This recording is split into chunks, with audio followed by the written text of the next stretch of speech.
किराना दुकान भितर चली बेआईन फटका बेपार माड़ी बसला बलांगीर पुलिस।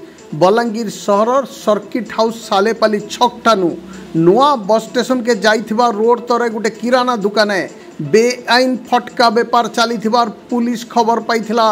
खबर के आधार करी बलांगीर टाउन थाना आईसी अवनी साहू निर्देश थी गोटे पुलिस टीम गला राति चढ़ऊ करथिला। चढ़ऊ समिया थी पुलिस टीम गुर्दु बेआईन भावे बिक्री होतुवार फटका जबत करबार संगे संगे दुकान के सील करिथिबार जना पड़ीचे। दुकानी झनक खूब दिन हैला बिना लाइसेंस थी फटका बिकी आसुथवार भी कहा जाइए। बलांगीर सहरे जेन माने बिना लाइसेंस थी फटका बिकुचन तांकर विरोध रे कड़ा कार्यानुष्ठान ग्रहण करा जिबा बोली बलांगीर टाउन थाना आईसी अवनी साहू कहिचन।